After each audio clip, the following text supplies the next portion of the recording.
The estimate is that we'll be among the top 2 GDP nations in the next 50 years. And joining us now for perspective is Atul Aneja. He is a foreign affairs analyst. Mr. Aneja, such a pleasure to have you on DD India. If you've seen the coverage in the global media, there is so much focus on how this presidency of G20 of India has been a success, particularly given the consensus that has been achieved in the form of a New Delhi leaders' declaration.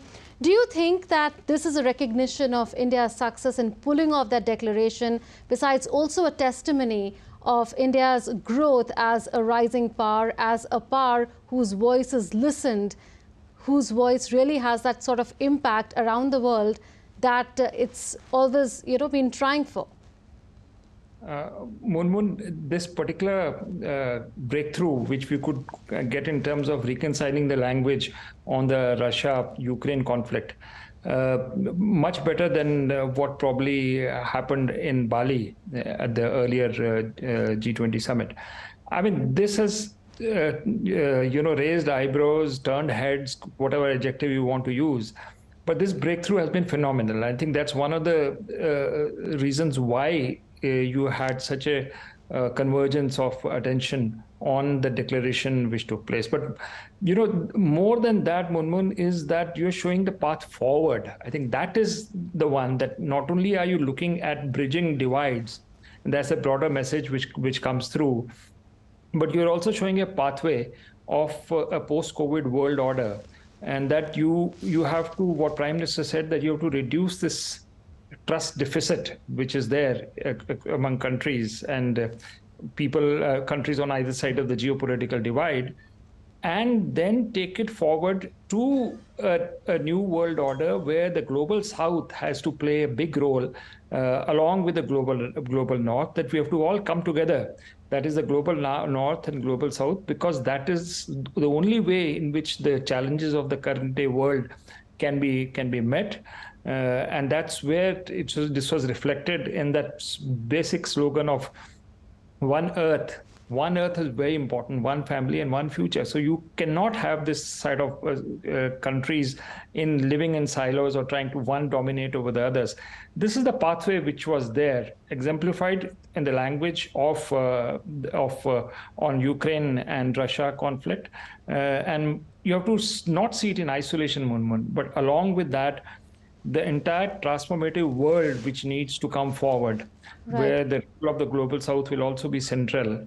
And India playing the role of a bridge between the global north and global south. I was coming to that, Mr. Aneja, that will posterity remember India as a country that mainstreamed the voice of the global south, that ensured the inclusion of African Union in the G20, effectively making it a G21, which could not have been achieved had there been some other country, because we've seen that not happening for the past several years. Absolutely. And you have 55 countries just coming together as part of the G20.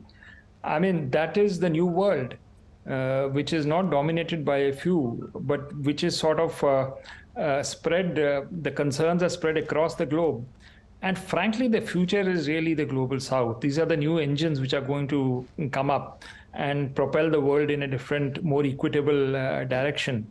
And a world which is going to be more climate change, which will mitigate the climate change problem, the global problems of our time, which will also have a new financial order, because if the global south is to be mainstream more, then you got to change the multilateral financial institutions. And that's why Ajay Banga's presence here, the World Bank chief, the IMF chief, and them pledging that you need a world financial order to go along with and support the new post-COVID world order.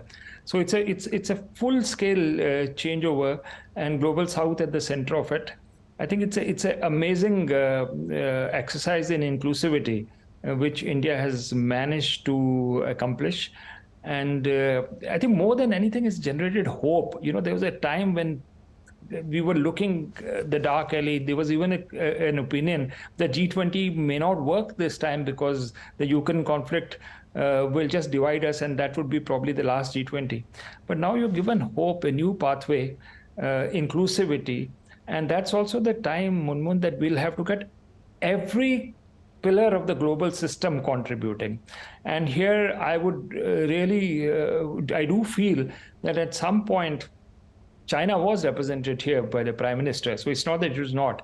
But countries like China and Russia, the Europeans, the Americans, the global South, all has to come in unison, because you are requiring funding like $4 to $5 trillion a year for the next 50 years. No one particular pole of the multipolar world can fulfill it unless they all come together.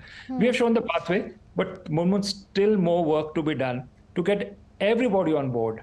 Because without that, we don't get the one future and one earth together. Atulji, do you agree with what, say, Newsweek says, that the India, Middle East, Europe Economic Corridor is a direct challenge to China's Belt and Road Initiative? And again, this is an event that took place on the sidelines of the G20. So is the 18th edition of the G20 going to be remembered also for such an event that happened on the sidelines, besides, of course, the decisions of the G20 and the inclusion of the African Union as a member? Munmun, very important event, the Middle East Europe corridor. I think I suspect this was even bigger.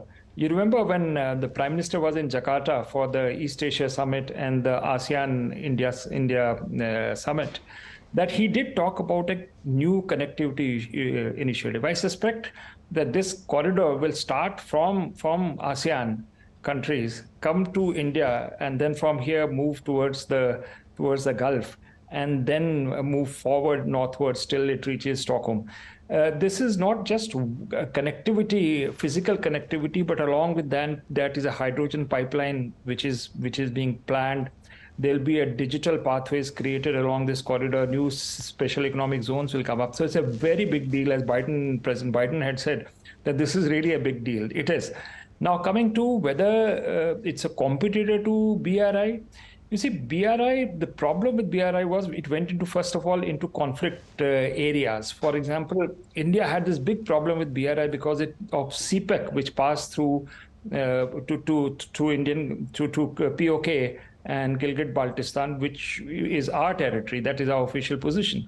So that it created geopolitical problem, plus the funding and development led many countries to believe that they were getting into this debt trap. So here is a new initiative, that is the Middle East Corridor, which is a alternative to that. But at the end of the day, I think all transport corridors will have to converge at some point in time. The Middle East Corridor, the North-South Corridor will come from Bandar Abbas northwards into Russia. Then you have the Chabahar route. So we are actually, when we are looking at an inclusive approach, at the end of the day, it will have to be included. But then it's not going to happen tomorrow, because these are these geopolitical tensions which will come in the way. They are geoeconomic tensions, which also need to be resolved as we go along. But the Prime Minister's message is very clear of inclusivity. At the end of the day, it is not our corridor versus your corridor. The whole world, Eurasia, Global South, needs this massive connectivity initiatives. Just one point, Munmun, you recall the Marshall Plan. It just sort of after World War II, there was this huge pumping of money, which actually developed Europe and even went up to Japan. So that was a kind of game changer. We are now in that kind of a cusp, that the new post-COVID world order will require this massive connectivity initiatives. And the difference over here is that Marshall Plan was premised by the Cold War between Soviet Union and the United States. In fact, the Atlantic Alliance versus Soviet Union. We have to avoid that trap. Yes. We should not get into this. When Prime Minister talks about trust deficit, that is something which need to be really researched and intellectualize the solutions to these geopolitical problems. At some point, we all have to come together, because otherwise the challenge is too enormous for any particular group to carry forward this and realize this vision.